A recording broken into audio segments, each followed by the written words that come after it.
Bien, entonces iniciemos en el versículo número 1 de este capítulo número 8. Dice, en resumen, esto es importante, hermano. Esta simple palabra es muy importante. Porque Pablo viene escribiendo, no podemos segmentar la carta en capítulos y versículos porque así no fue la original.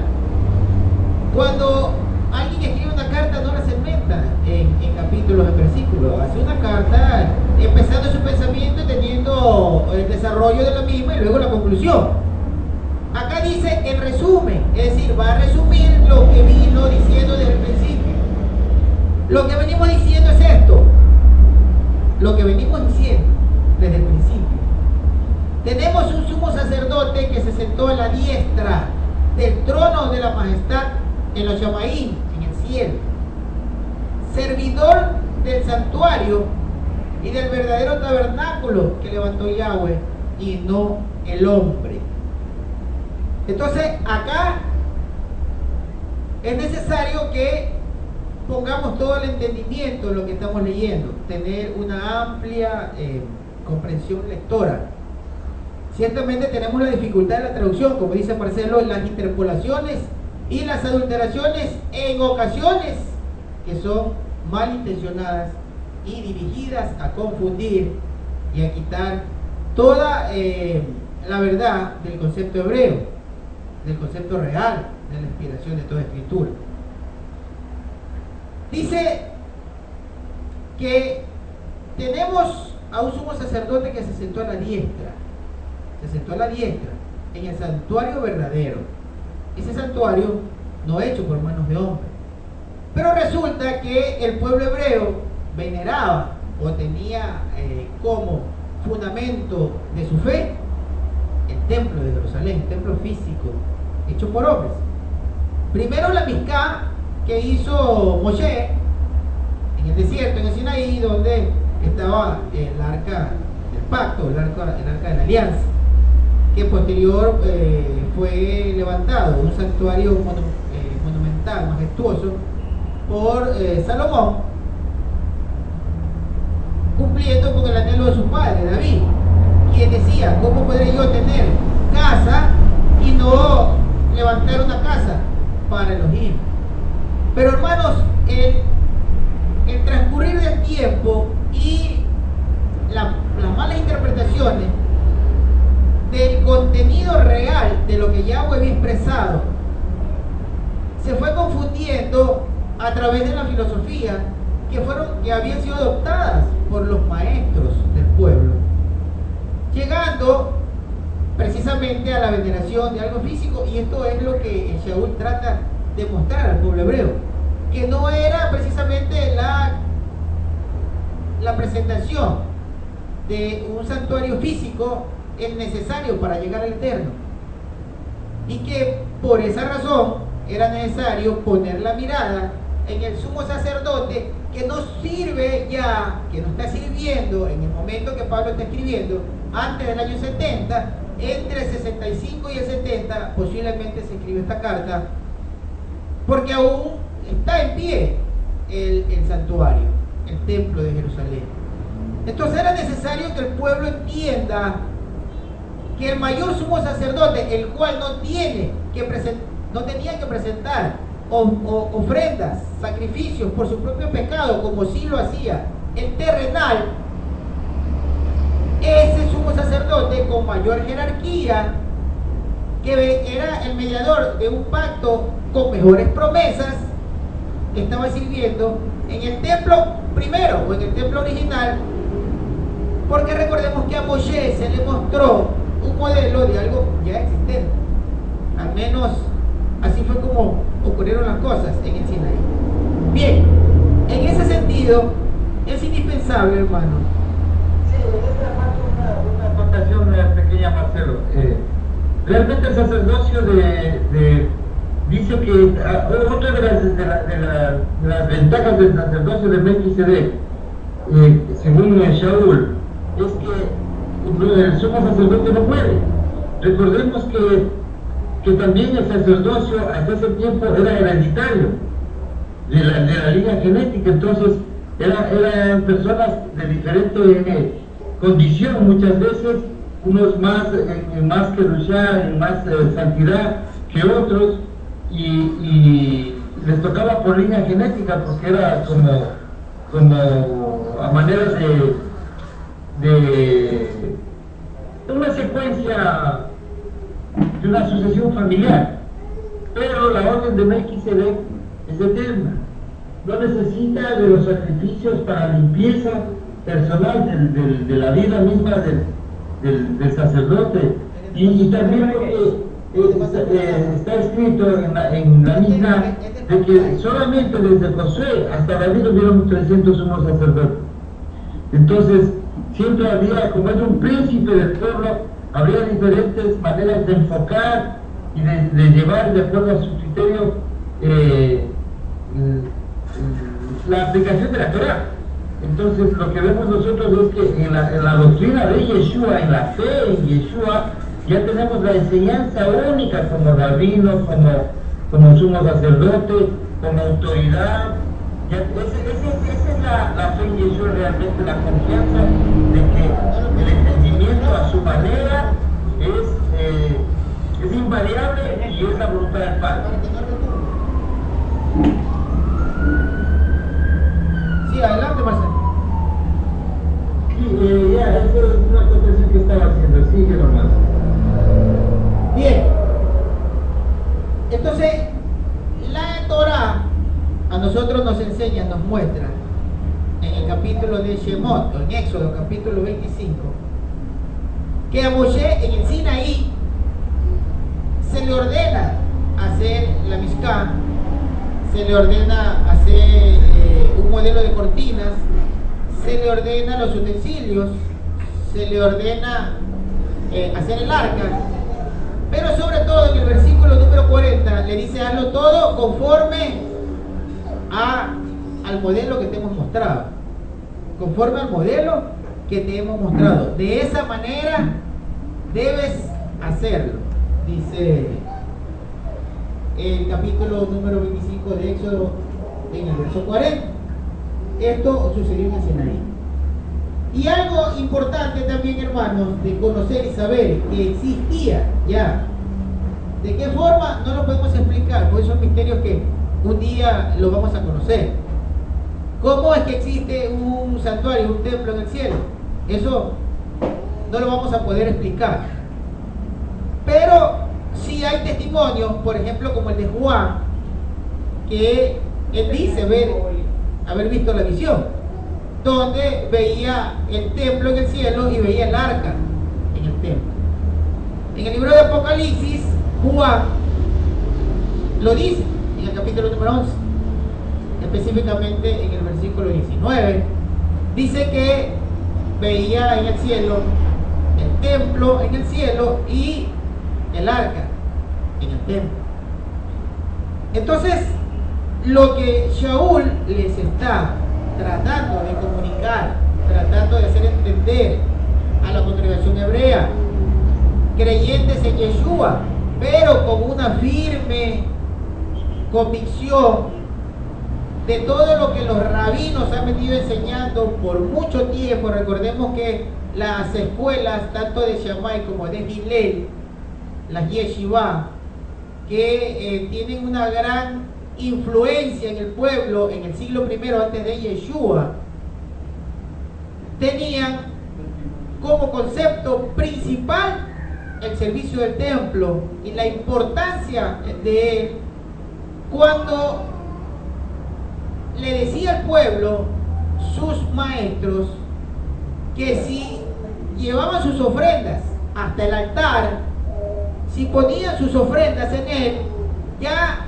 quedaba sin importancia el no ir a permitirle sustento a sus padres, violentando un mandamiento, quitando un mandamiento de la Torah, porque para ellos primero era la ofrenda del templo, mientras que Yeshua les dijo que eso no era correcto en Mateo 15, sino que debían de hacerlo uno para cumplir con la Torah, pero sin dejar de cumplir lo otro. Pero para el concepto de los maestros de Torah, el templo era algo muy superior, capaz de que cumpliendo un mandamiento de este tipo se podía dejar sin efecto otro mandamiento. Entonces, eso es lo que trata Shaul de quitarle al pueblo. Esto no lo va a entender un cristiano. Difícilmente un cristiano con el pensamiento heleno va a poder entender lo que escribe Pablo. Pablo no escribe en ninguna iglesia cristiana.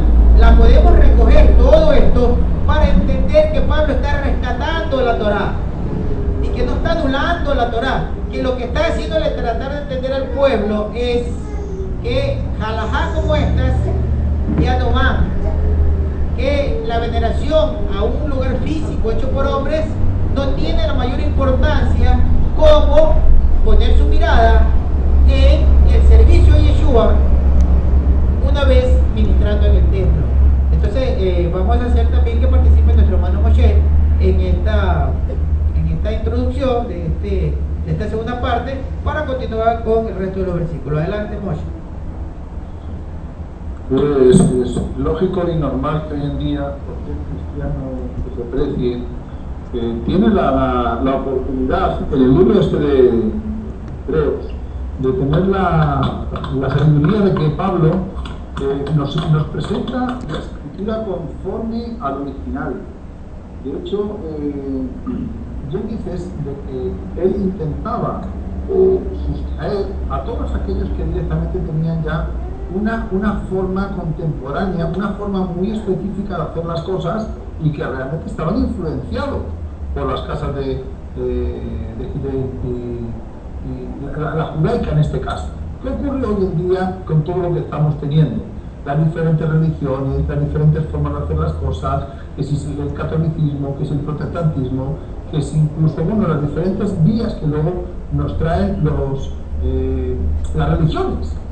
Al final nos alejan de la Torá, nos alejan porque son cuestiones de hombres, porque son cosas en las que realmente están fundamentadas por un interés personal, pero no porque realmente estén sujetas a mandamiento, o en este caso a un misbot concreto, o a una forma de hacer las cosas conforme a la voluntad del Eterno.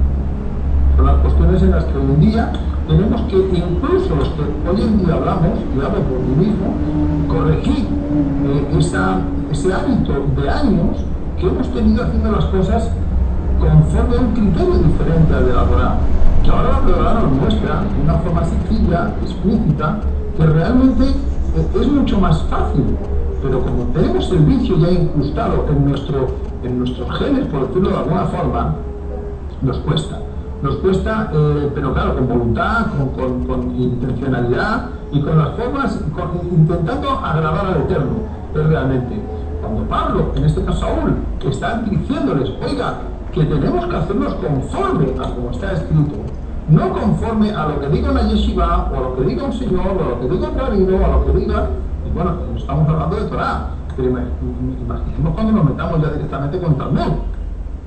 La mala interpretación de la Torá es una cosa, pero es que luego ya el Talmud es la ley oral dada por los hombres de unos a otros. Y luego encima tenemos la Mishnah, y luego tenemos el Zohar, pero la Kabbalah, y después de la Kabbalah el Zohar. ¿Qué ocurre con todos este tipo de libros? ¿Son buenos? Bueno, yo no les veo utilidad en comparación con Torá, porque es la interpretación del hombre en base a una sabiduría que realmente luego, bueno, pues supuestamente dicen que nos acercan al Eterno. Yo esto lo comparo con toda una cantidad de libros que han escrito autores evangélicos que hablan de Dios. Bien, pues vamos a ver el único libro que realmente ha escrito él, el autor. Entonces vamos a ajustarnos directamente a lo que viene escrito y de qué forma lo dice. Si además ¿cómo se llama? Moshe, en Shemot, como acabamos de decir, se le presenta directamente cómo tiene que ser ese tabernáculo, cómo tienen que ser las cosas. Entonces no se lo han contado, le han dicho que va a ser, sino que el mismo Yahweh le presenta lo que tiene que hacer y yo lo único que hace es transgredirlo. Esto es así, esto es así, esto es así, de tal medida, de tal calidad, de tal material. Hoy en día lo único que tenemos que hacer es sencillamente ver cómo se estaba haciendo, acercarnos a la Torá, alejarnos con nuestras formas, con nuestras historias. No, como esto siempre se ha hecho así, he escuchado la palabra tradición. Y de hecho, bueno, nos dice que por sus tradiciones el hombre se aleja de mí. De labios me ahí, pero en su corazón no habito. El hombre sigue haciendo las cosas conforme a su propia teoría para acercarse a nuestro Elohei. Y es al revés. ¿Cómo Elohei quiere que nos acerquemos a él? ¿A través de qué forma y qué manera? Lógicamente, con el único mediador entre él y nosotros, el Yahushua, y bueno, pues el único mediador. Y nos han colocado santos, nos han colocado a María, nos han colocado a 1000 cosas. Y el único mediador entre Yahweh y los hombres es su Hijo, el Hijo Mesías. Pues de igual forma, cuando Pablo les dice a ellos las cosas que hay que hacer, es lo que tenemos ahora mismo ante mano. Torah, Torah y Torah. Nada más. Bien, muy reveladora la puntuación, por ejemplo, que hace Moshe cuando dice que a Moshe se le mostró qué hacer, se le mostró. Es decir, Moshe no tomó un pergamino o una piedra y se puso a escribir lo que le vino a la mente, lo que a él le pareció, sino que a Moshe se le mostró, a Moshe se le dijo, a Moshe se le presentó, así como el modelo del templo, también todo lo que Yahweh quería que el pueblo sepa por boca de Moshe. Y para que dé testimonio y para que el pueblo sepa que Moshe no hablaba por su propia cuenta, Yahweh le habló al pueblo y el pueblo escuchó la voz de estruendo de Yahweh y sintió gran temor. Y no quería ya escuchar esa voz porque les causaba mucho temor. Entonces el pueblo le dijo a Moshe: sube tú al monte, habla tú con Elohim y nosotros escuchamos lo que Elohim le diga a través de ti. Pero no escuchemos ya a Yahweh porque causa gran temor. Es una voz que causa terror, porque tenemos temor de morir a la presencia de la Kabod, de la gloria esplendorosa de Yahweh. Pero Yahweh mostró y dejó como testimonio a más de 1 millón de personas que escucharon la voz del Eterno y dijo: a este Moshe yo escogí para que los guíe.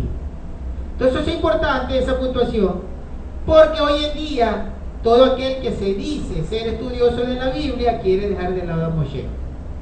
Y miren lo paradójico, que el mismo Yeshua decía: el que cree en mí, como dice la Torah. ¿Y quién escribió la Torah, hermano? La escribió Moshe. El que cree en mí, como dice Moshe, es lo que dijo Yeshua. El que cree en mí, conforme mostró Moshe, ese es realmente mi discípulo. Entonces, de su interior correrán ríos de agua viva, también dice Yeshua. Entonces, hermanos, eso es indispensable. Lo que escribió Moshe se lo mostró Yahweh, y si Yahweh se lo mostró, ¿por qué habría que anularlo? Si fue Yahweh que se lo mostró. Entonces no se anula, como dice Yeshua. Lo que pasa es que las traducciones malintencionadas quieren anular lo que el Eterno le planteó a su pueblo para que tengan una convivencia justa y santa, para que se presenten delante de él actuando de esa manera, de una forma apartada para los designios del Eterno. Adelante, Rob. Hablando del sacerdote, también vemos que Moisés, cuando Yahweh se le aparece y primero se le revela para que fuese a Egipto, dando a conocer su nombre.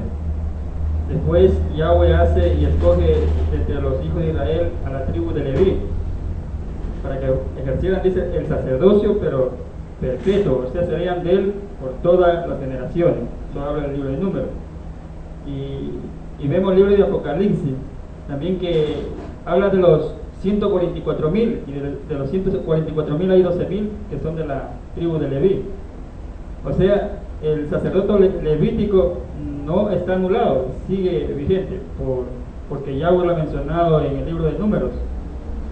También Pedro nos habla de Kefas, nos habla también que hay un sacerdote según la orden de Melquisedec. O sea, dice: vosotros sois linaje, real sacerdocio, hablando al gentil. Esto debería ser el sacerdote de Melquisedec, porque todo sacerdote es enseñar, es apto para enseñar.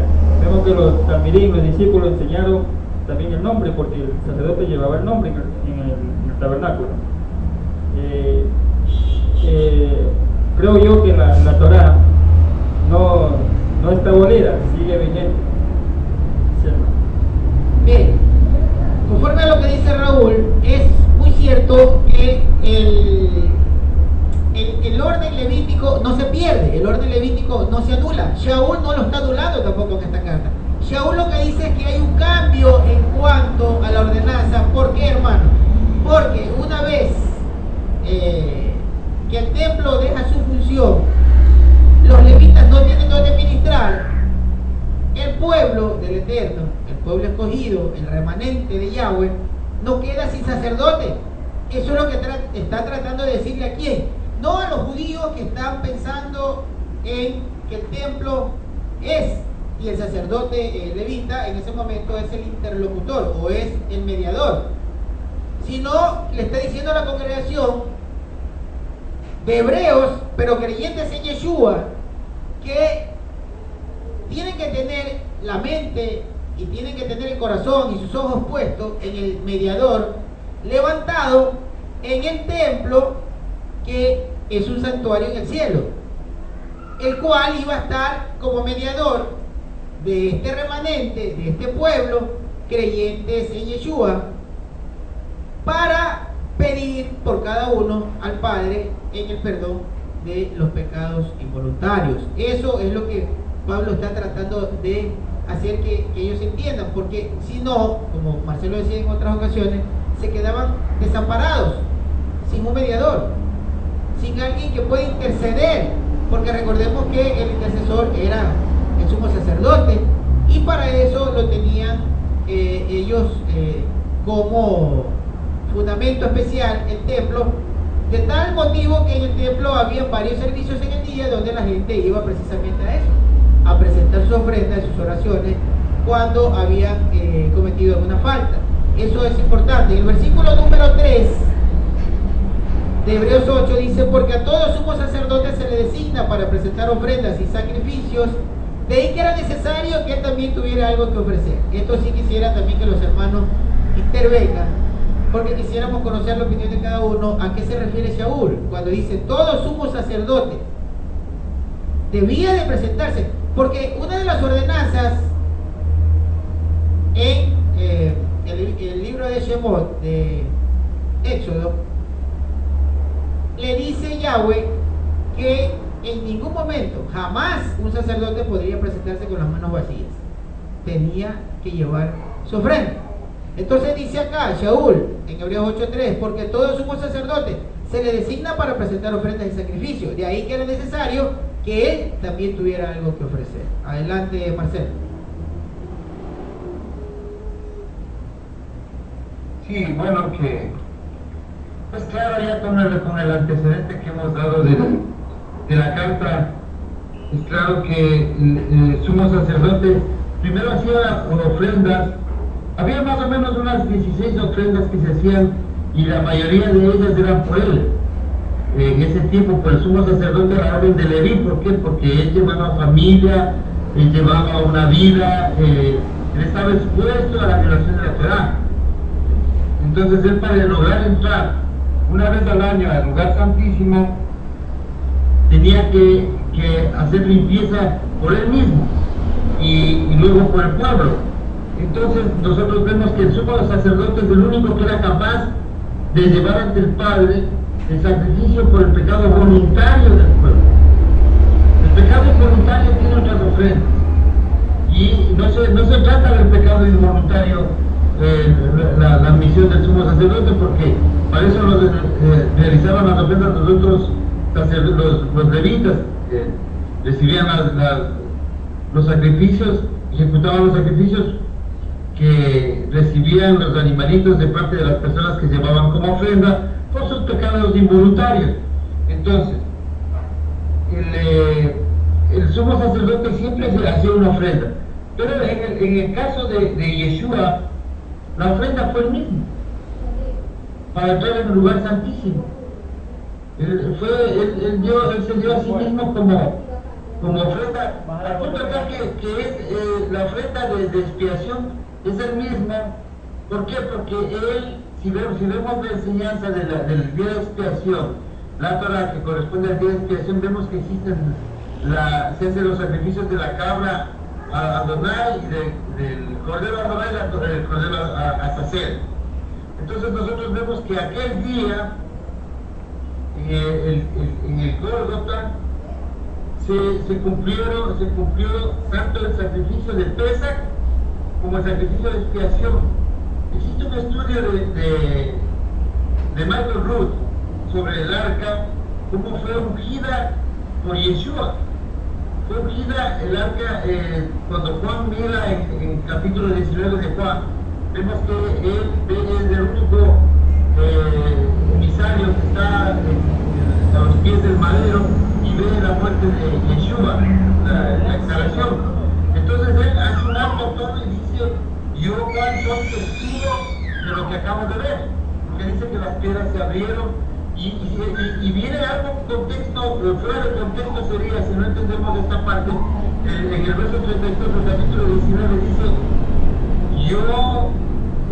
ahí recuerda los versos de Zacarías, que dice: mirarán a mí a quien traspasaron. ¿Por qué? Porque probablemente, y es lo más cercano, lo más lógico que nos haga entender esto la escritura, es que en ese momento ungió el arca, ungió en el lado occidental como cordero expiatorio, como la cabra Adonai.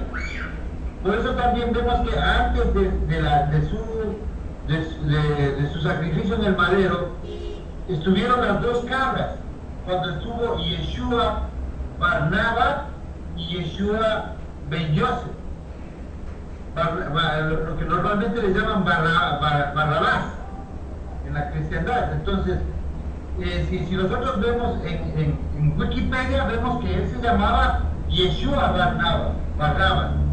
Barnaba significa en arameo hijo del padre.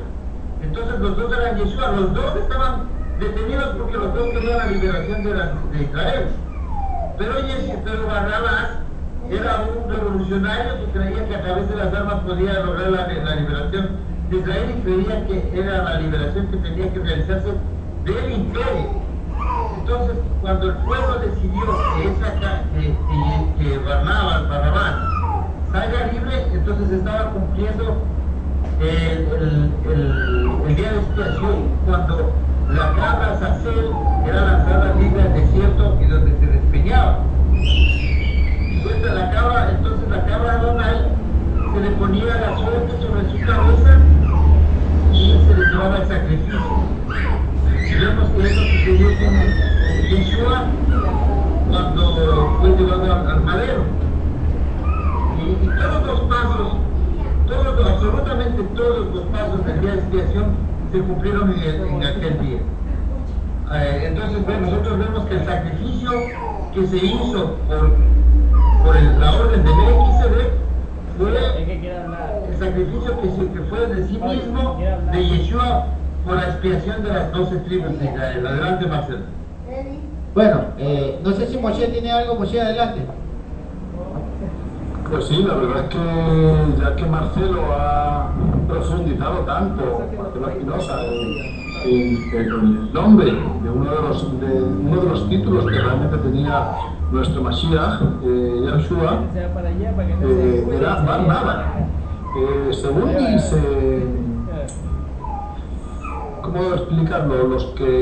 Entre los que he aprendido en el camino, hasta donde Yahweh nos ha enseñado, la figura de Barrabás en la cristiandad no deja de ser más que un mito, no deja de ser nada más que una figura retórica en la cual, bueno, pues Barnaba, como había dicho mi hermano Marcelo, significa el hijo del padre. Y si nos quitamos de la mente la figura de Hollywood, viendo un palacio impresionante con Herodes, con unas túnicas, y olvídense, el tipo ese estaba en la torre, en la fortaleza Antonia. La fortaleza Antonia, el que no sepa cómo es, no haya estado nunca en Jerusalén, bueno, pues pueden caber 50 personas, 100 o lo más, muy apretaditos. Y gritando todos a la vez: danos a Barrabás. a ese Barnabá directamente que aprovechó el Sanedrín para decirle quién es este, porque Pilato decía, ¿a quién piden?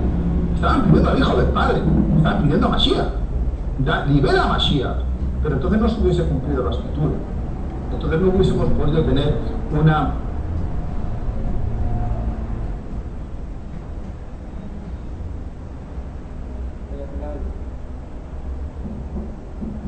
Oye, se te fue el audio. Que hoy en día, esto de tecnologías, decía que hoy en día podemos saber que realmente tenemos la capacidad para discernir y que evidente era que era la misma persona a quien pedían y a quien les dio. ¿Qué ocurre con esto? Bueno, pues sencillamente es otra de las cosas que estamos diciendo o estamos descubriendo, como las tradiciones. Cuando piden a Barnabá, el famoso Barrabás, entonces era el hijo del padre a quien pedía al pueblo porque era como reconocían en arameo. Hoy en día la palabra hijo es Ben, en aquel entonces era Barrabás. En la red hemos escuchado muchísimo, bueno, yo personalmente he visto unas auténticas salvajadas y burradas. Bernabé también significa Barrabás, Barnabas. Sí, bien, pero que una cosa puede ser paralela a la otra, pero que en este caso no es sustituta de ella misma. Con lo cual, cuando Pilato le dice, mira al Sanedrín, de alguna forma diciendo, ¿a quién pide? El Sanedrín ve el cielo abierto. Dijo, uno por ahí que me está matando judíos, está matando romanos. Yo a mucha gente que le pregunto, bueno, ¿y Barrabás qué era? ¿Romano o era judío? La gente se queda pensando. Claro, si le dijeron que estaba matando romanos, pues entonces sería judío. Es un mito. Es una historia que directamente nos han contado para que nos parezca bonita. Igual que tantas y tantas cosas que en el Nuevo Testamento me han llamado Besorá es la correcta, sí están apócrifas, han sido inventadas por el hombre. Pero ¿qué ocurre en este caso? Como bien decía Marcelo, nos han colado un gol. Nos han colado sencillamente que el Coanín, es decir, que los Coanín todavía no han sido desechados por nadie, por Yahweh. ¿Qué va a ocurrir como hoy en día no tenemos templo? Al no tener templo, cada uno está haciendo la guerra por un lado. Pero va a llegar el momento que volvamos a tener templo. Y los Coanín, los descendientes de Aarón, van a ser los que lleven directamente, descrito en este caso, autorizado por Yahoshua. Es el que va a darles la bendición para que vuelvan otra vez a instalarse en su sitio. Por eso no solamente no están desechados, por eso dice la escritura, en este caso, que realmente tenga algo que llevar, algo que ofrecer. Si en este caso el sacerdote, como bien habéis dicho, no solamente tenía que primero limpiarse por sus pecados, por eso entraban con una cuerda al cinto, una cuerda que iba del exterior, por si acaso a Yahweh no le parecía correcto y lo mataba allí mismo. Sin embargo, para poder, no podía entrar a no ser que le tocase como estaba establecido, y para poder sacarlo, lo miraban de la cuerda y te sacaban del cuerpo. Pero ¿qué ocurre ahora con nuestro máximo sacerdote, con nuestro Yahoshua? ¿Qué tiene él que ofrecerle al Padre para hacerle el gran sacerdote? ¿Qué pide para poder decirle, venga, ya me vengo yo aquí, no vengo con las manos vacías como era obligado ir con algo a la ofrenda?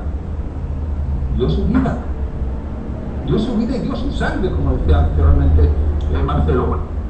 Cuando está en el madero, derrocándose ya directamente con toda, vaciándose de su sangre, estaba dando la expiación perfecta por todos y cada uno de los que íbamos a venir después, por los que estaban allí mismo y por los que venían después, que éramos todos nosotros.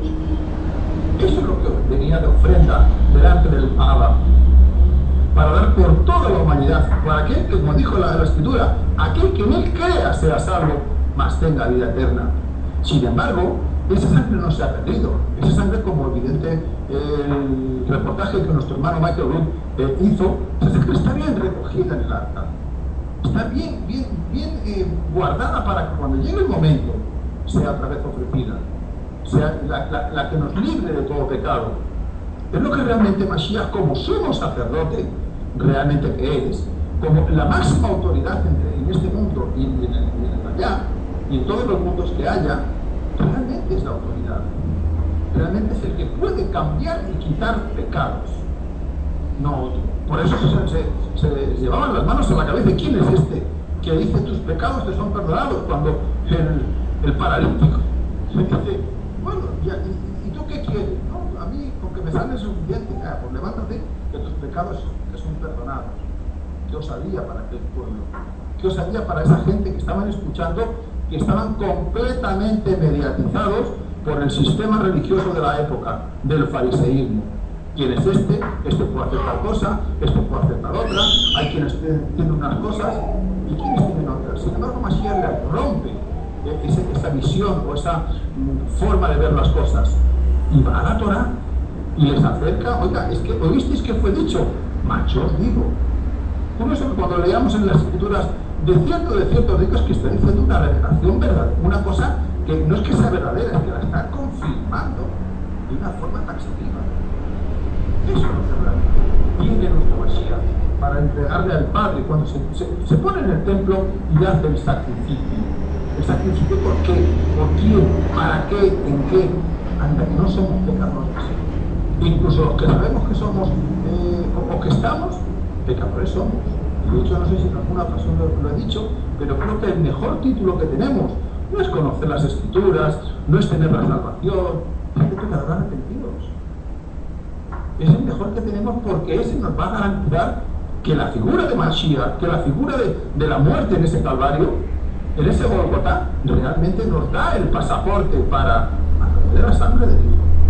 Si no, de otra forma, estamos todos perdidos. Por eso, bueno, el texto es claro cuando dice que todos los que tienen que llegar, como socios a la red, puestos para ofrecer ofrendas y sacrificios, era necesario que él también tuviera algo que ofrecer. Y nada. Del nuestro, del que realmente se ofreció a seguir. Se dio completamente. ¿Conoce a alguien alguno que se haya dado por otro? Yo todavía estoy esperando. No hay nadie como así. Bien. Entonces, ya hemos analizado este versículo número 3, que Yeshua tenía algo que ofrecer. Él tenía que ofrecer algo porque no podía presentarse como sumo sacerdote sin algo que ofrecer. Se ofreció a sí mismo. Siendo él designado como sumo sacerdote por la orden de Melquisedec, se ofreció a sí mismo como el cordero para expiación de pecados. Entonces, sí tuvo que ofrecer. Versículo 4 dice: si estuviera sobre la tierra, ni siquiera sería sacerdote, porque ya hay sacerdotes que presentan ofrendas según la Torá. Entonces, está dando una definición de la ordenanza y de la legalidad tanto del sacerdocio como Melquisedec, como lo tenía el ordenamiento levítico. El ordenamiento levítico pues no tenía ya tanto que explicarle según, porque todo el pueblo sabía de la importancia y de la legalidad de ese ordenamiento sacerdotal, pero le está dando un valor mayor al ordenamiento por Melquisedec. De tal razón que hace esta diferencia. Yeshua está ministrando en el santuario del cielo y no puede venir a la tierra. ¿No puede venir cuándo? En el momento de Pablo, no en el momento de ahora, por ejemplo. En el momento de ahora no, hermano, porque ya no está el templo de Jerusalén y los sacerdotes no están ministrando. Si en este momento él viniera, sí pudiera ser el sumo sacerdote, porque no hay un levita ministrando y está el templo en pie. En ese sentido, como bien decía Moshe, si se levanta una vez más el templo, preguntamos, ¿será que Yeshua ministrará como sumo sacerdote en el templo que venga, que se levante en la era milenial? Ahí tendríamos que ir a la escritura, tendríamos que ir a los profetas, en este caso el profeta Ezequiel. Al profeta Ezequiel se le muestra el cambio en el servicio sacerdotal. Por ejemplo, se le dice al profeta Ezequiel que quienes iban a servir en el templo serían los levitas de las familias de Sadoc, descendientes de la familia de Sadoc. Y recordemos que Sadoc es un descendiente de Fines, que realmente se llama en hebreo Pinjas. Es de la línea arónica, pero proviene de Eleazar, que es su padre, del cual trae un linaje que es acepto ante el Eterno en el sacerdocio, porque a Pinjas o Fines se le prometió el sacerdocio sempiterno, un sacerdocio para siempre. En ese sentido, Yahweh no los ha desechado, sino que Yahweh le dice a Ezequiel que iba a haber ese cambio en cuanto al servicio del templo. Eso es necesario leer también el libro de Ezequiel, que es muy importante en ese sentido. Entonces, el servicio levítico no va a parar. Hoy ha cesado, mientras Yeshua está ministrando ante la presencia del Eterno en el santuario en el cielo.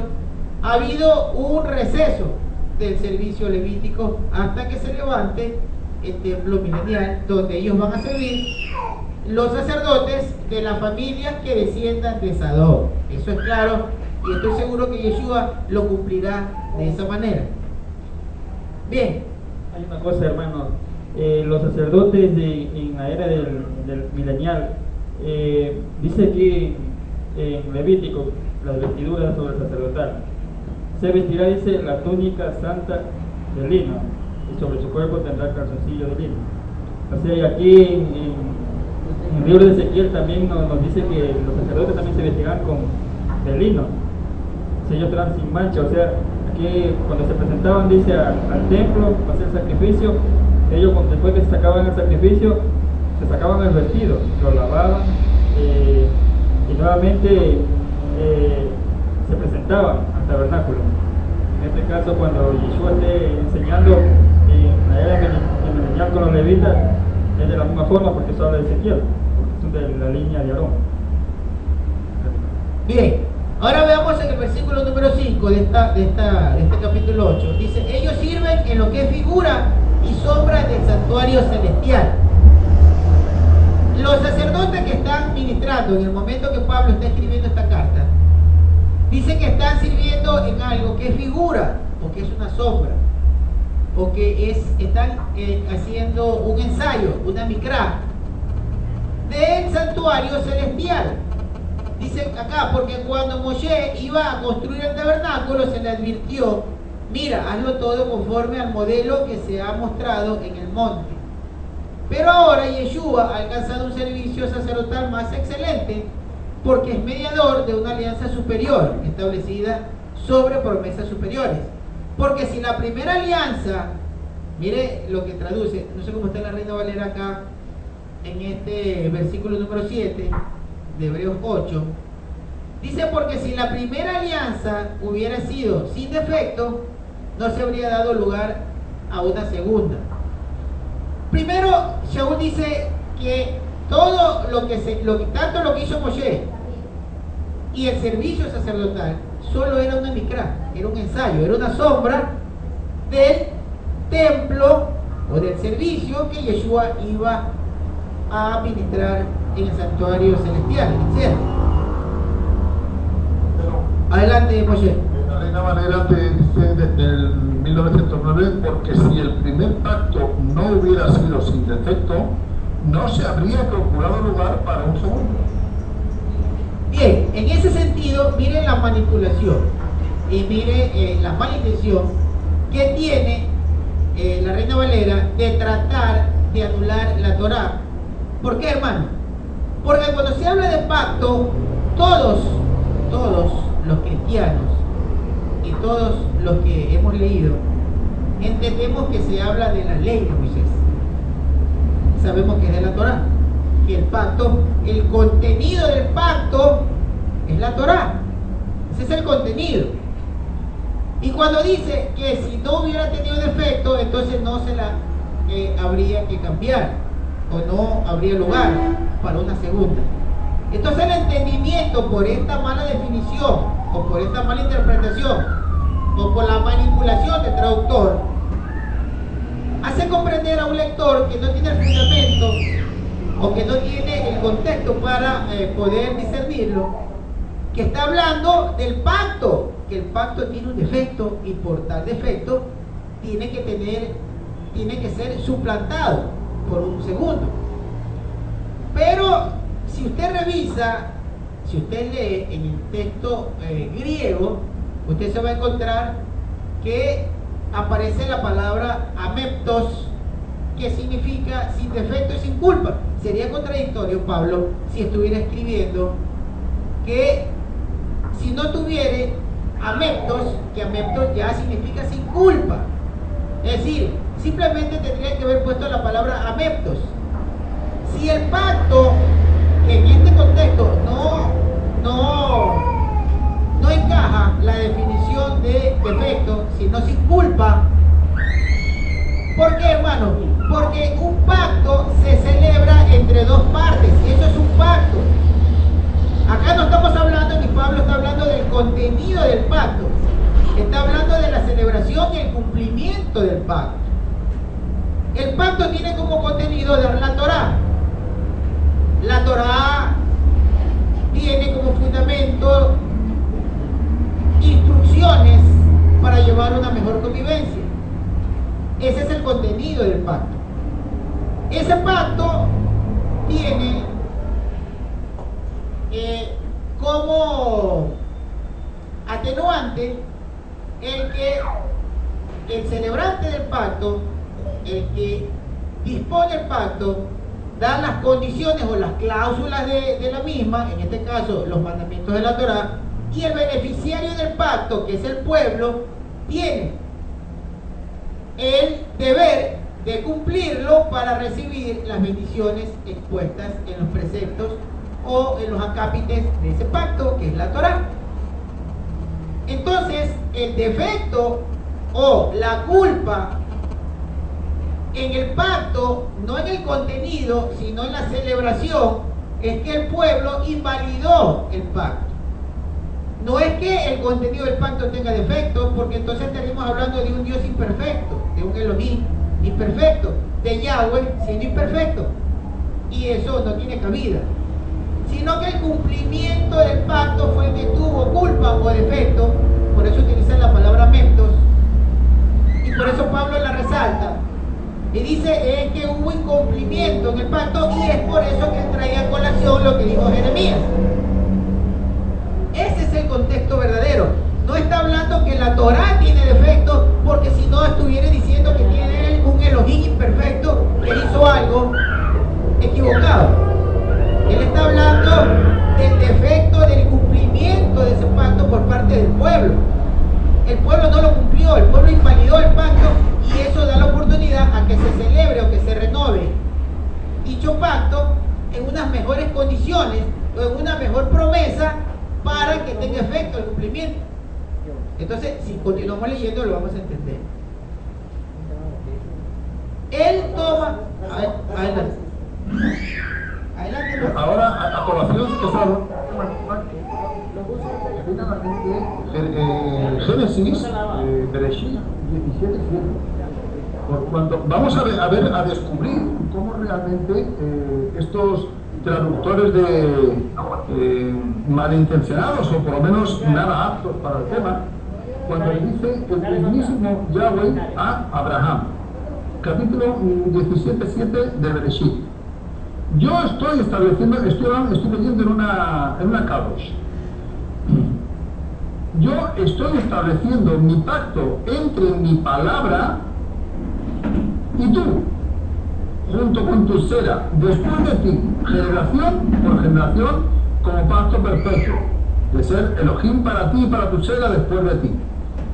Si esto lo ha dicho Elohim, ¿cómo va a estar el pacto siendo caduco, siendo débil, estando errado, teniendo lo que decía, defecto?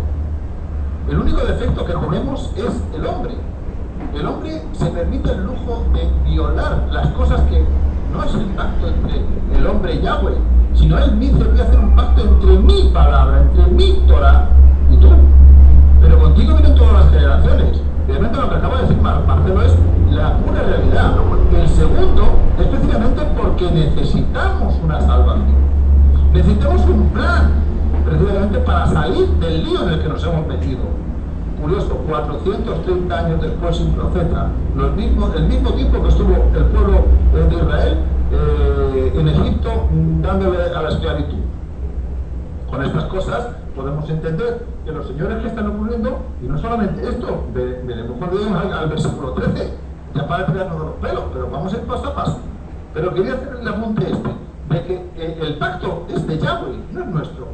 Él quiere hacer un pacto con el hombre a través de su siervo Abraham, para que evidentemente no solamente él, sino toda su descendencia, generación a generación, pacto perpetuo. Ahora bien, no sé si Marcelo tiene algo que acotar. Si tiene algo que acotar, que nos interrumpa.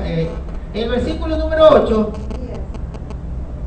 en el versículo número 8, esto también quiero que nosotros vayamos hilando, porque acá el tema y el problema de los predicadores es que toman dos versos. Por ahí, inclusive, había leído en un muro que un predicador decía, creo que es predicador, que decía, es que los mesiánicos reciben de alguien nombres españoles que lo relacionan con linaje, y por eso se dicen que son de alguna de las tribus, y entonces hablan un par de palabras en hebreo y ya se creen dueños de la verdad.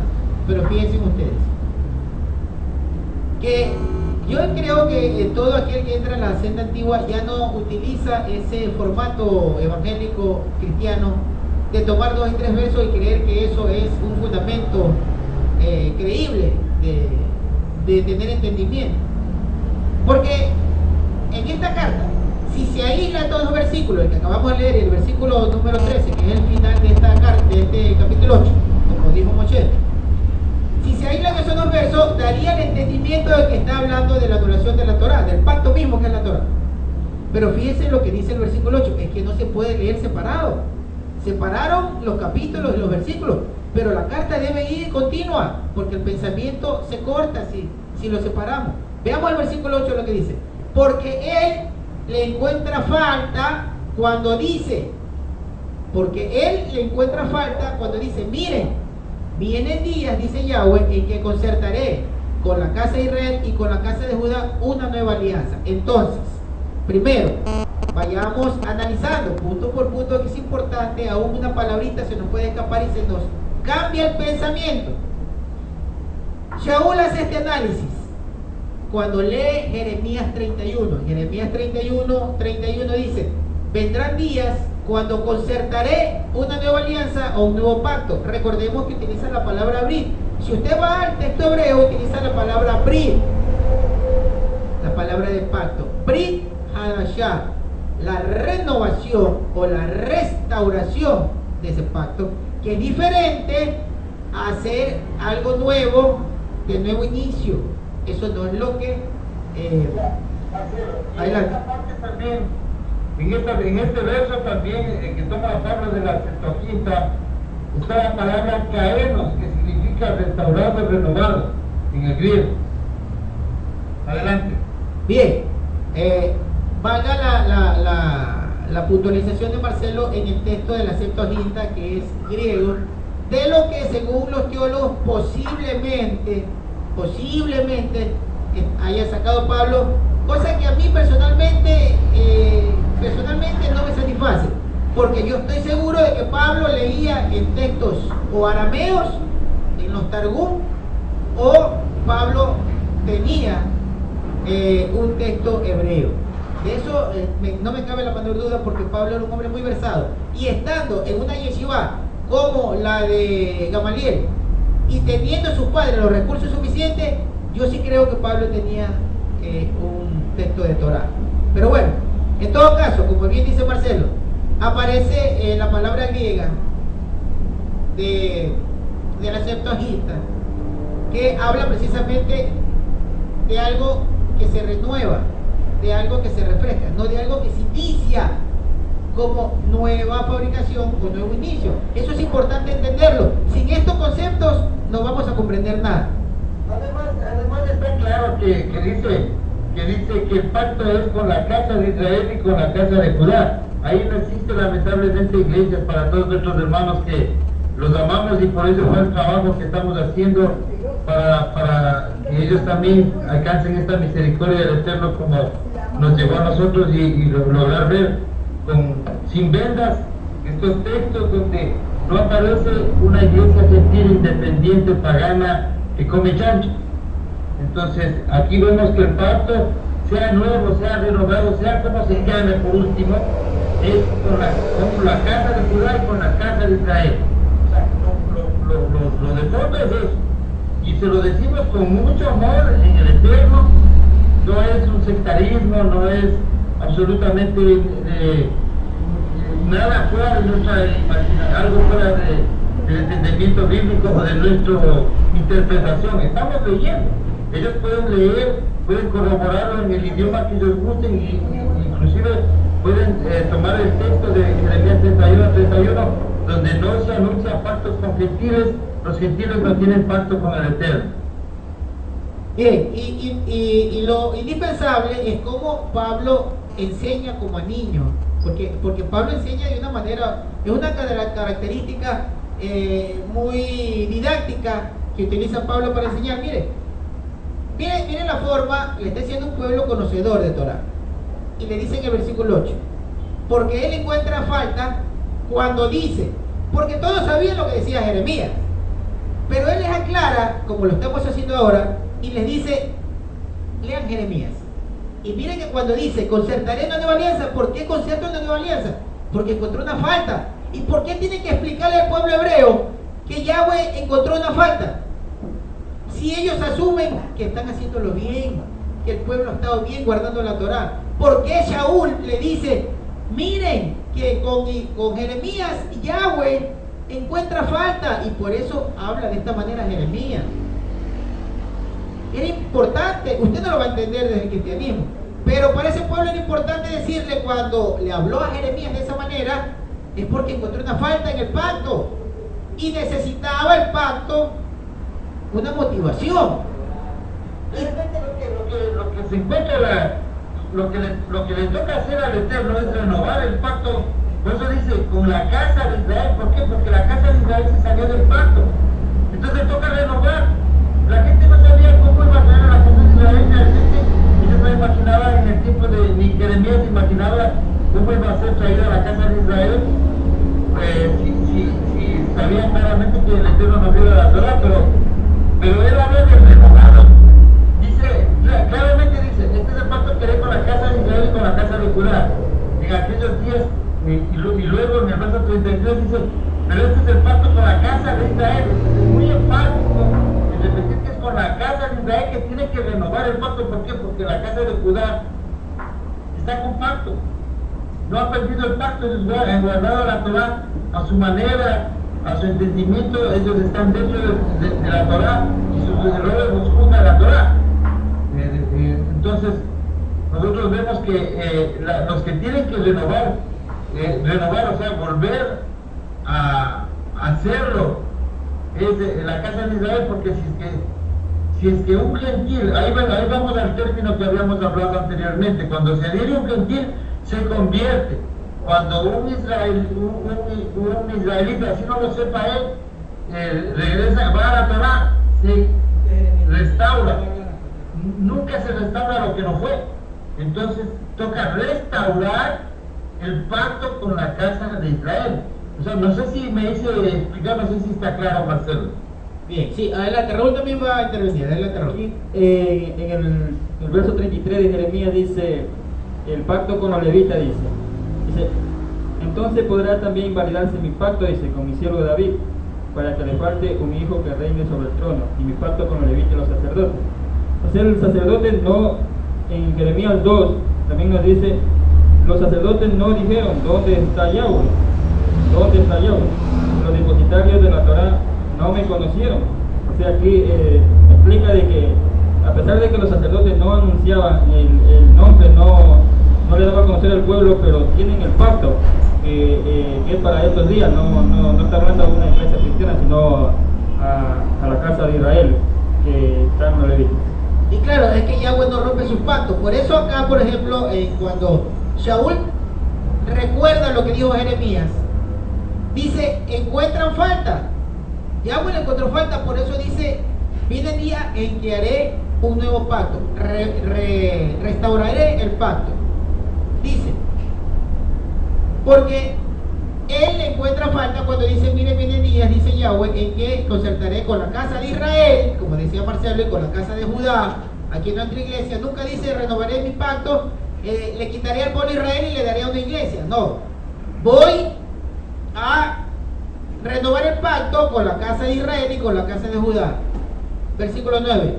No como la alianza que hice con sus padres en el día en que los tomé de la mano para sacarlos de la tierra de Egipto o de Misraín, porque ellos no permanecieron en mi alianza y yo dejé de preocuparme por ellos, dice Yahweh. Entonces acá está lo que dice la falta, la falla. Acá es utilizable la palabra ameptos, le encontró culpa. Entonces, como ellos invalidaron el pacto, Yahweh le encontró una falta en el cumplimiento del pacto. Ellos invalidaron mi pacto, no en el contenido, porque quieren tomar esto para decir es que como hubo defecto en el pacto, entonces él trajo otro pacto. Y entonces supuestamente el nuevo pacto es ya no cumplir la ley, porque tiene defecto. Y si la ley tenía defecto, entonces Dios era culpable de ese defecto, cosa que no tiene asidero legal. Lo que está diciendo, porque el pensamiento continúa, es que Yahweh le encontró en el cumplimiento, porque el pueblo dejó su alianza, la necesidad de renovar este pacto, renovarlo, y cuando se renova, lo que se hace, hermanos, cuando usted renova algo, lo que hace es ampliar el documento. Si usted hace un contrato y el contrato lo va a renovar, usted lo que hace es ampliarlo. Usted no lo veta, usted no lo anula, usted lo amplía. Esa es una renovación, ampliarlo. El pueblo lo invalidó. Acuérdate que en Oseas 8 ya cuando van a la predicación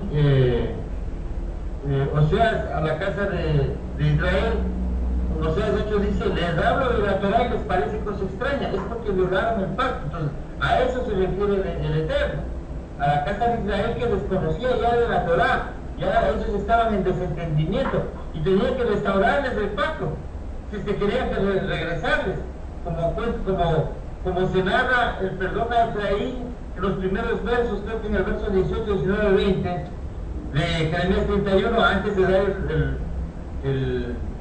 la promulgación del nuevo pacto en el verso 31, 33. Entonces vemos que es la casa de Israel la que viola el pacto, entonces él tiene que restaurarlo.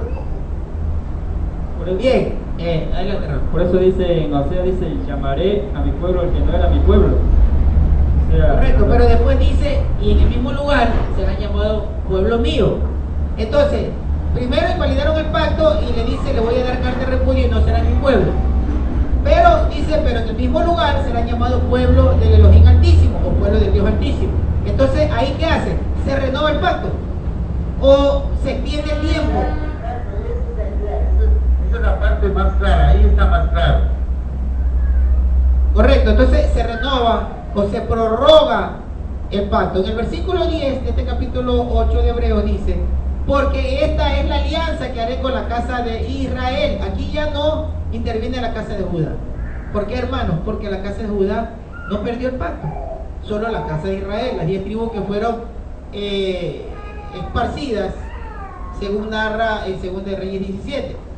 Dice el versículo 10 de Hebreos 8, porque esta es la alianza que haré con la casa de Israel después de aquellos días, dice Yahweh, pondré mis leyes en la mente de ellos, o en su interior, y en su corazón las escribiré. Aquí está ¿cómo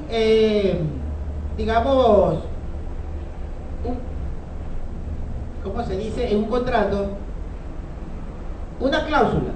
Aquí hay una cláusula en la renovación, hermanos.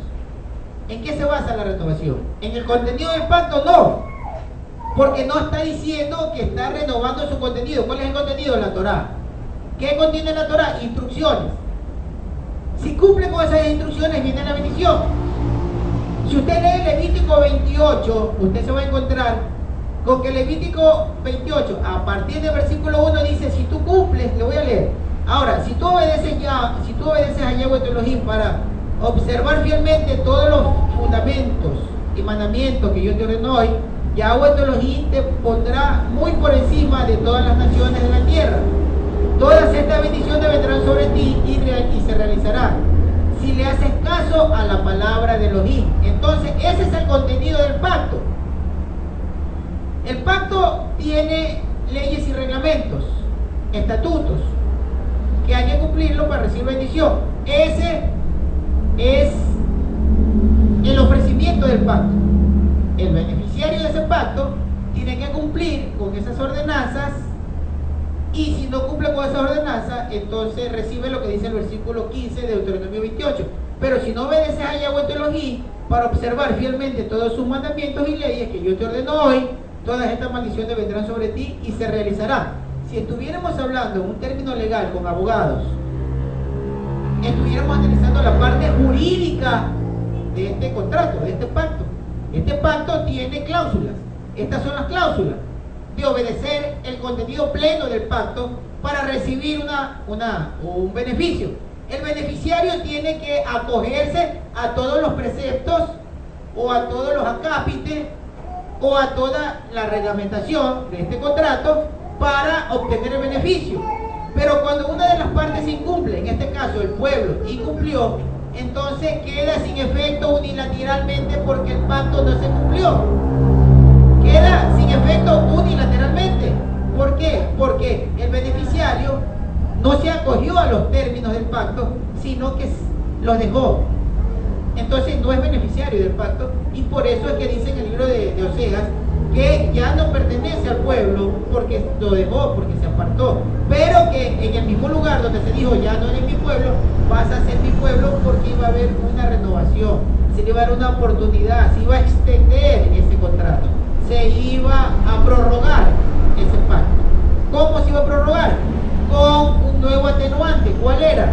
El que el pacto ya no esté escrito en un lugar inaccesible para el beneficiario, sino que lo iba a tener en un lugar donde ya no se iba a apartar de él, en el corazón, en el interior.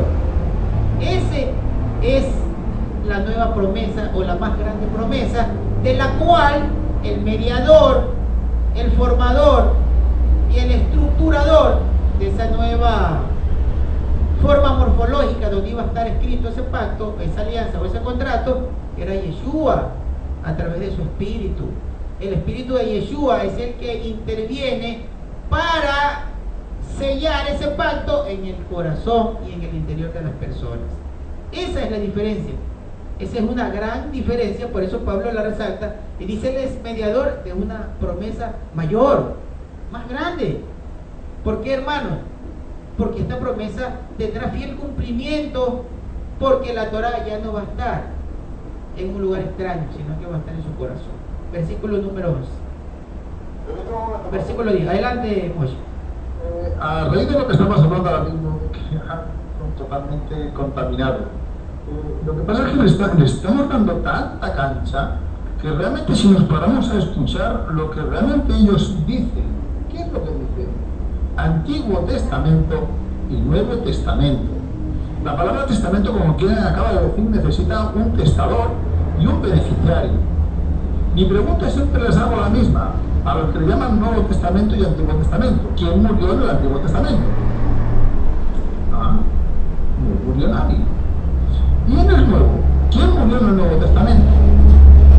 Cuando se paran a pensar y son un poquito medianamente inteligentes, se dan cuenta de que tampoco muere nadie. ¿Por qué llamarles testamento? Es decir, que están torciendo algo que realmente, de la palabra pacto, han pasado a testar. El que testa es el que ha muerto. Por lo cual están hablando de que su propio Dios es un Dios muerto, pero tanto uno como el otro. Sin embargo, escuchamos hablar de venía cuando el pueblo, estando preso esclavo en Egipto, clamaban a Yahweh por las promesas, para que les mandase un enviado, para que se cumpliese el pacto y las promesas que les había hecho a Abraham, a Jacob, a Isaac y a Jacob. ¿Qué está ocurriendo hoy en día? Bueno, sencillamente lo que el profeta Jeremías, que tantas veces hemos ido a sus escritos, dice que Yahweh promete la restauración, porque los hijos de Israel y los hijos de Judá no han hecho desde su juventud sino lo malo delante de mis ojos. Es el pueblo el que se rebela contra Yahweh. Es el pueblo el que directamente obvia y van caminando tras los ídolos y van buscando mujeres que no deben y van buscando tradiciones que no les pertenecen y van haciendo lo malo delante de los ojos de Yahweh. Por eso necesitamos una segunda, y menos mal que la segunda ya nos lo da con perpetuidad, pero si no haría falta una tercera y una cuarta y una quinta, porque somos insaciables, somos pecadores desde el minuto uno, no nos aguantamos ni nosotros mismos, incluso los que tenemos un poquito de luz, nos tenemos que ir, para eso me dice el dominio propio, sujetando, porque estamos dispuestos a romper lo que haga falta con tal de satisfacer nuestras pasiones más vergonzosas y desordenadas. Menos mal que tenemos a Ruach, porque si no estos pactos de los que hablaba tanto a la casa de Judá como a la casa de Israel, hoy en día estaríamos muertos en nuestros delitos y pecados. Sin embargo, se ocupa, que no se preocupa, sino que se ocupa de seguir velando por nosotros. ¿Os acordáis lo que dice en Jeremías y en Malaquías? No habéis perecido porque yo, Yahweh, no cambio. Porque todavía mi palabra sigue estando ahí. En el 3.5, porque yo, Yahweh, no cambio, por eso vosotros, los hijos de Jacob, no habéis sido consumidos. Deberíamos estar todos muertos. Deberíamos estar todos bajo la justicia, que no la maldición, de Yahweh.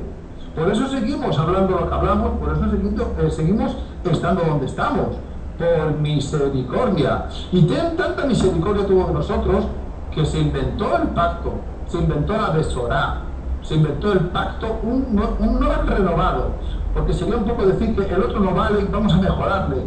El otro no tiene mancha, ni falta, ni defecto, ni nada por el estilo. Está bien ordenadito, está bien clarito. El único problema es a quien se lo da, al hombre, a quien se lo dirige, a los siervos, a quien los tiene que poner por obra, que no queremos. Este es el gran problema que estamos teniendo con la morfología de las palabras. Y ahí nos enredamos, que si yo digo, lo que bien decías antes, que si los mesiánicos hoy en día tenemos la revelación de palabras en hebreo y que somos más listillos que ninguno de nosotros. Tranquilo, campeón. Yo, y os lo doy como testimonio, tengo a mi amiga, hermana, y prácticamente ya de mi familia, Marta, vive en la República Dominicana, y llevo tantos años diciéndole Abacadosh, Abacadosh, Abba. Ella seguía con Jesucito, ella seguía con su Jehová, ella seguía con su Diosito, y su nena cada vez peor, y su vida cada vez peor. Desde el momento que ha hecho caso, no a mí, sino al único nombre que he dado a los hombres bajo el cielo en el cual podemos ser salvos, es Yahushua. Y pedimos a Abacadosh, es decir, a Yahweh, en el nombre de su Hijo, y thanks, llegan los milagros. Eso es lo que hoy en día esa madre tan desesperada, porque no viven en la abundancia y no viven en la complacencia, sino que viven bajo el yugo de la pobreza y bajo el yugo de la enfermedad. Está comprobando que decir los nombres caros o tratar al Eterno como se merece, está viendo resultados de sanidad, está viendo resultados de shalom en su corazón. Sin embargo, seamos consecuentes con lo que Él nos dice y sigamos fieles a su pacto. Bien, decíamos que estamos leyendo el versículo número 10 de Hebreos 8, porque esta es la alianza que haré con la casa de Israel después de aquellos días, dice Yahweh, pondré mis leyes en la mente de ellos y en el corazón las escribiré, y yo seré su Elohim y ellos serán mi pueblo. Es decir, si no está la Torá, la ley de Moisés, en el corazón, en el interior de una persona, nadie podría decir yo soy de Yahweh y Yahweh es mi Elohim, porque acá está claro, es implícito. Dice, pondré mi Torah en su corazón, ellos serán mi pueblo y yo seré su Elohim. Entonces, implícitamente, si no está la Torah en el corazón, entonces tampoco habrá Elohim y tampoco habrá pueblo. Así que el pacto y la renovación del pacto es que haya Torah para que Yahweh lo reconozca como pueblo a quienes se les haya hecho la operación por medio del Ruach, del Espíritu Santo, que la Torah ya esté en el corazón. El que no tenga la Torah en el corazón, ese no es visto como pueblo Elohim. No lo digo yo, lo dice Jeremías 31 y lo aclara Pablo en Hebreos 8 capítulo 10. Cuando, hermano, cuando dice Kefas, cuando estaba en el sermón ahí predicando con los 11, cuando se refiere a los israelitas dispersos y a judíos que habitaban en Jerusalén, él le dice, la gente que cuando él lee el discurso, dice que ellos se compungieron de corazón, le dijeron, varones hermanos, a los actualidines le dijeron, ¿qué haremos? Y Pedro le dice, arrepentirse, dice la Reina Valera, pero dice hacer teshuvá, volver a la Torah. O sea, israelitas volviendo al nuevo pacto. Claro, israelita es un buen punto el que dice Raúl. Cuando le preguntan los israelitas, judíos, porque ahí no había gentiles, eran judíos. Cuando los judíos dicen que compungieron su corazón al escuchar la gran enseñanza elocuente de Kefa, de Pedro, le preguntan, hermanos, ¿qué hacemos? ¿Qué hacemos después de esa explicación de Torah que nos ha dado en el cumplimiento de lo que dijo Joel? ¿Qué hacemos ahora? Hagan teshuvá. Claro, si usted lee arrepiéntase, entonces lo que le viene a la mente a un cristiano por la idea preconcebida que viene desde Roma, desde Constantino, desde el satánico creador de la Vulgata Latina, Jerónimo, entonces piensan que dice arrepentirse es dejar de ser judío, dejar la Torah e ir al cristianismo, y eso no es arrepentirse, porque él no le dijo arrepiéntase, él le dijo hagan teshuvá, y hacer teshuvá es regresar a la Torah.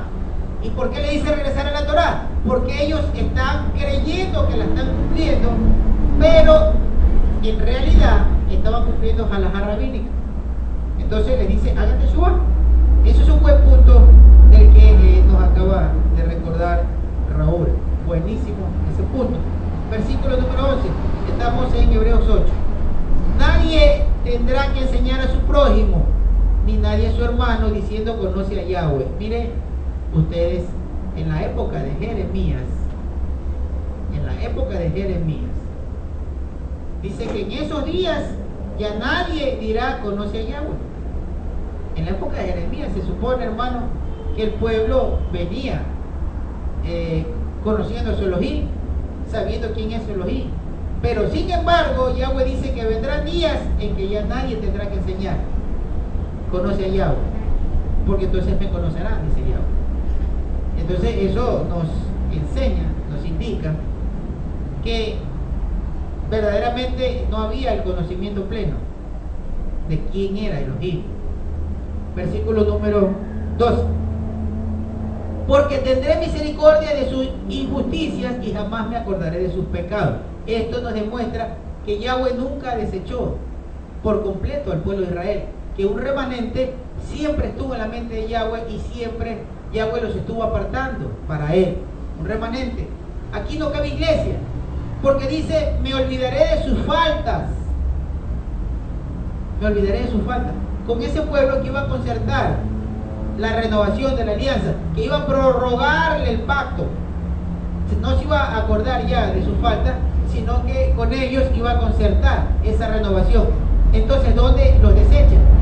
No existe tal aplicación dentro del contexto jurídico de la Torah de Yahweh. No existe.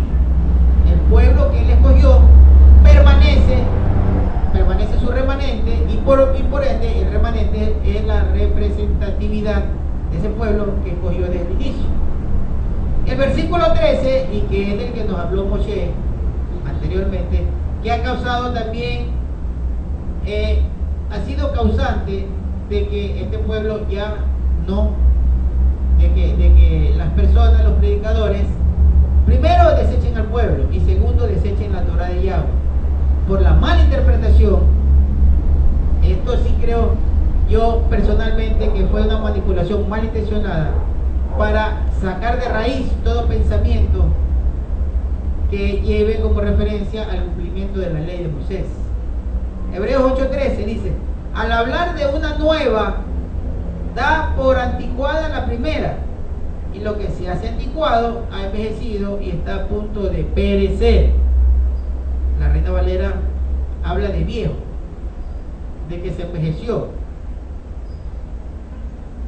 En esta palabra, para envejecer, aparece la palabra palio. Ustedes seguramente la han escuchado cuando dice palio hebreo o palio griego, es decir, el antiguo hebreo o el antiguo griego. Realmente esa palabra palio se la utiliza para decir antiguo, decir algo muy remoto, algo de hace mucho tiempo. Entonces, dice que al hablar de una nueva, es decir, al hablar de una nueva alianza, pero recordemos que no está hablando del contenido del pacto. No está hablando que se envejeció el pacto, el contenido, no. Está hablando que se envejeció o que se hizo muy antiguo o muy usado, que también esta palabra palio también se utiliza para decir que algo estuvo muy usado, muy utilizado, que tiene desgaste. Eso es lo que quiere decir la palabra palio, entre las varias significados que tiene, algo muy usado. Entonces dice que la primera alianza se la da como anticuada, se da como anticuada la primera, o que ya estuvo muy usada y que se ha envejecido y que por eso está a punto de desaparecer, pero no del contenido, hermanos. No viene hablando del contenido, porque si viniera hablando del contenido, entonces nos cita al texto de Jeremías, donde dice que la renovación del pacto consiste en que la Torá ya no va a estar en piedra o en pergamino, sino que va a estar en el corazón. Ese es el contenido, es la misma Torá, es la misma ley, ni una letra menos ni una letra más, porque el mismo Yeshua lo dijo en Mateo 5:17. Yo no he venido a quitar ni siquiera un punto de la Torá, ningún punto va a aparecer mientras el cielo y la tierra estén en su lugar. No sé si se han preguntado por qué Yeshua dice el cielo y la tierra. Yeshua cita el cielo y la tierra porque Moshe los llamó como testigos al cielo y la tierra en el cumplimiento fiel de la Torá. En el cumplimiento fiel de la Torá, Moshe dice, y les llamo como testigos al cielo y la tierra. Entonces por eso Yeshua dice que mientras el cielo y la tierra estén en su lugar, que son los testigos del fiel cumplimiento de la Torá o del pacto que Yahweh le dio al pueblo, ni una sola letra, ni un punto va a pasar de esa Torá, de esa ley. Entonces, por eso Pablo trae a colación lo que dijo Jeremías en la renovación del pacto. Si él viene hablando que la renovación del pacto es lo que dijo Jeremías, ¿cómo podría ser al final de este capítulo, en el versículo 13, que ya está viejo y que hay que desecharlo? El contenido del pacto, de eso no está hablando. Está hablando de el cumplimiento del pueblo, es decir, del costo-beneficio de tener el pacto. ¿Cuál es el costo-beneficio de tener el pacto? El costo es el cumplimiento de lo que dijo el beneficiador o el otorgador de la bendición. El otorgador de la bendición dio 613 preceptos a cumplirse para sacerdotes, para jueces, para gobernantes, para reyes, para mujeres y para hombres del pueblo. Eso lo dio el beneficiador de ese pacto. Y la contraparte, que era el pueblo beneficiario de ese contrato, tenía que adherirse a todos los términos de él.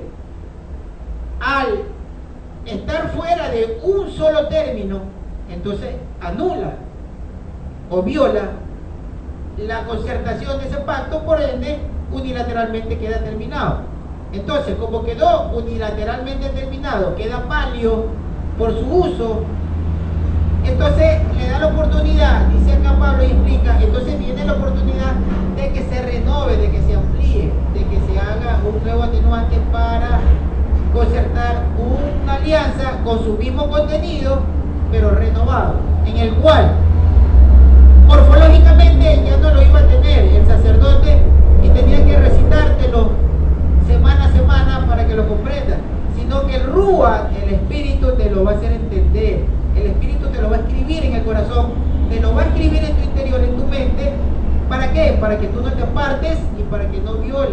ese pacto y seas beneficiario de todo lo que el pacto dice. Eso es un contrato, hermanos, es un pacto. No es un testamento porque bien dijo Moshe, para que surta efecto de un testamento tiene que morir el testador. Eso no es la Torah. Si no muere el testador, no surta efecto. Entonces necesitaríamos que Elohim muera para que surta efecto los beneficios de ese testamento. Por lo tanto, es mal aplicado el término testamento y eso tiene mucha razón. Bien, hermano, esto es lo que yo traía. No sé si ustedes tienen algo más que contar. Raúl. Sí, hay una cosa más.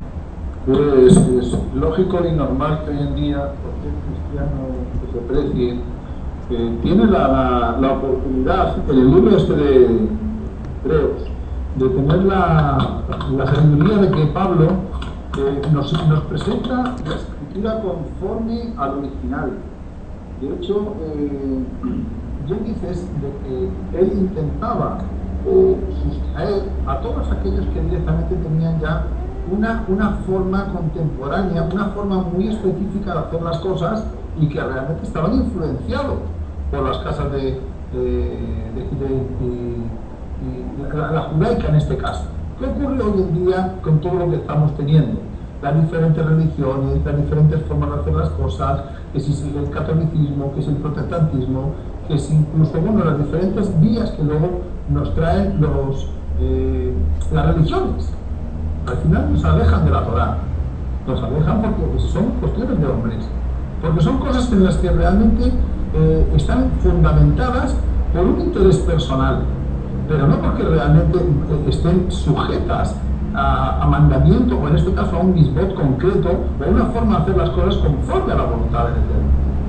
Son las cuestiones en las que hoy en día tenemos que, incluso los que hoy en día hablamos, y hablo por mí mismo, corregir ese hábito de años que hemos tenido haciendo las cosas conforme a un criterio diferente al de la Torá, que ahora la Torá nos muestra de una forma sencilla, explícita, que realmente es mucho más fácil, pero como tenemos el vicio ya incrustado en nuestros genes, por decirlo de alguna forma, nos cuesta, pero claro, con voluntad, con intencionalidad y con las formas, intentando agradar al Eterno.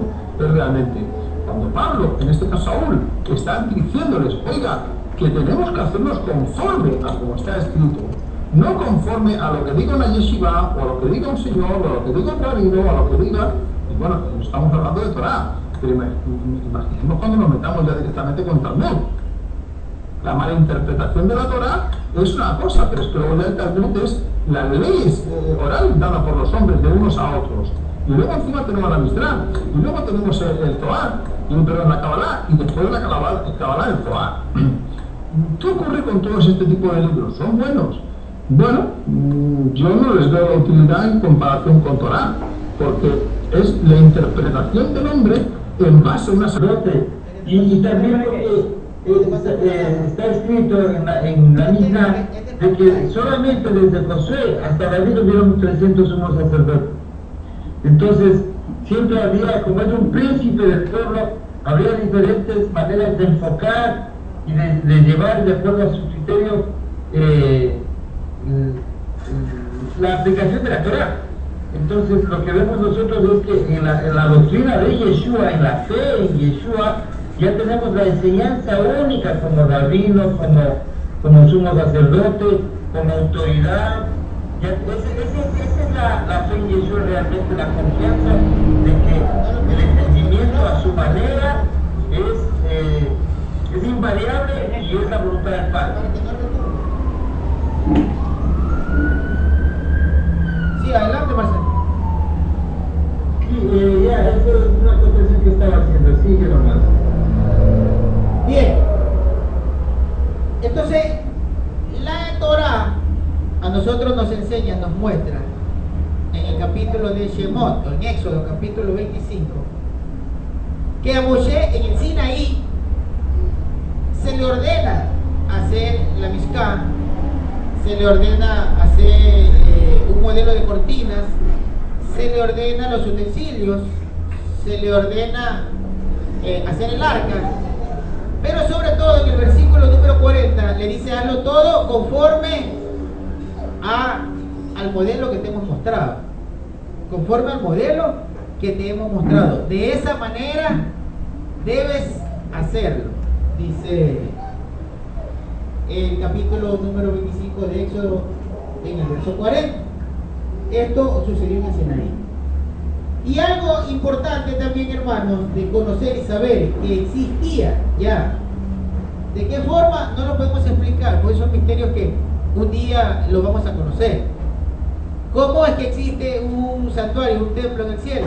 Eso no lo vamos a poder explicar. Pero sí hay testimonios, por ejemplo, como el de Juan, que él dice haber visto la visión, donde veía el templo en el cielo y veía el arca en el templo. En el libro de Apocalipsis, Juan lo dice en el capítulo número 11, específicamente en el versículo 19, dice que veía en el cielo. Bien, entonces iniciemos en el versículo número 1 de este capítulo número 8. Dice, en resumen, esto es importante, hermano. Esta simple palabra es muy importante. Porque Pablo viene escribiendo, no podemos segmentar la carta en capítulos y versículos porque así no fue la original. Cuando alguien escribe una carta no la segmenta en capítulos y versículos. Hace una carta empezando su pensamiento y teniendo el desarrollo de la misma y luego la conclusión. Acá dice en resumen, es decir, va a resumir lo que vino diciendo desde el principio. Lo que venimos diciendo es esto. Lo que venimos diciendo desde el principio. Tenemos un sumo sacerdote que se sentó a la diestra del trono de la majestad en los Shamaín, en el cielo.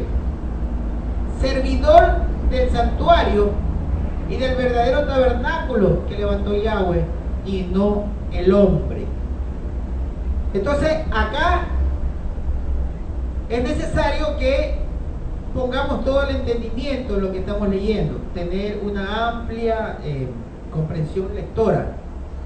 Ciertamente tenemos la dificultad de la traducción, como dice Marcelo, las interpolaciones y las adulteraciones en ocasiones que son malintencionadas y dirigidas a confundir y a quitar toda la verdad del concepto hebreo, del concepto real de la inspiración de toda escritura. Dice que tenemos a un sumo sacerdote que se sentó a la diestra, en el santuario verdadero. Ese santuario no hecho por manos de hombre. Pero resulta que el pueblo hebreo veneraba o tenía como fundamento de su fe el templo de Jerusalén, el templo físico hecho por hombres. Primero la Mizcá que hizo Moshe en el desierto, en el Sinaí, donde estaba el arca del pacto, el arca de la alianza, que posterior fue levantado, un santuario monumental, majestuoso, por Salomón, cumpliendo con el anhelo de su padre, David, quien decía, ¿cómo podré yo tener casa y no levantar una casa para Elohim? Pero hermanos, el transcurrir del tiempo y las malas interpretaciones del templo en el cielo y el arca en el templo.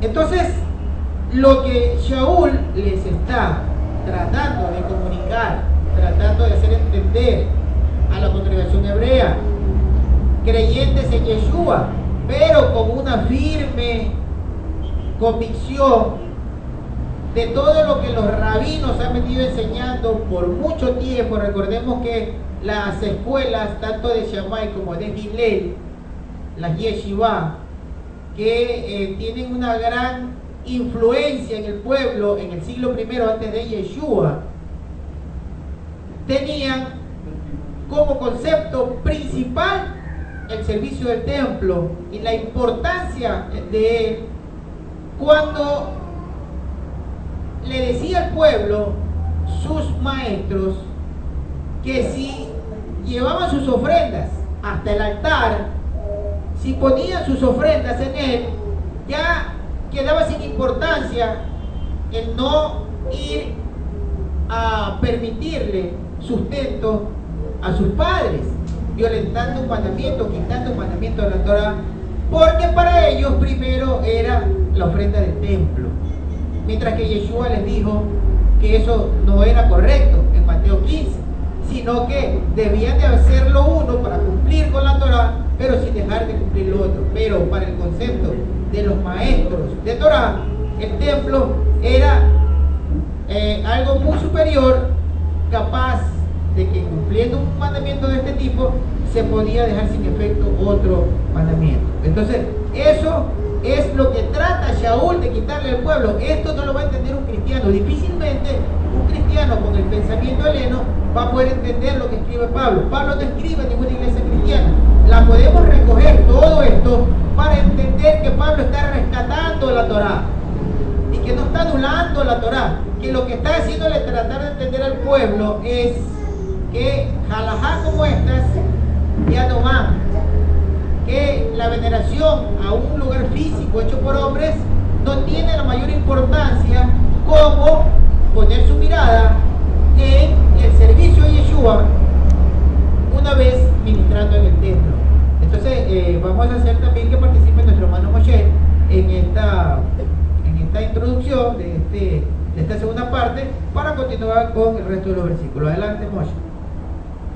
Contenido real de lo que Yahweh había expresado se fue confundiendo a través de la filosofía que habían sido adoptadas por los maestros del pueblo, llegando precisamente a la veneración de algo físico. Y esto es lo que Shaul trata de mostrar al pueblo hebreo, que no era precisamente la presentación de un santuario físico es necesario para llegar al Eterno, y que por esa razón era necesario poner la mirada en el sumo sacerdote, que no sirve ya, que no está sirviendo en el momento que Pablo está escribiendo, antes del año 70, entre el 65 y el 70 posiblemente se escribe esta carta, porque aún está en pie el santuario, el templo de Jerusalén.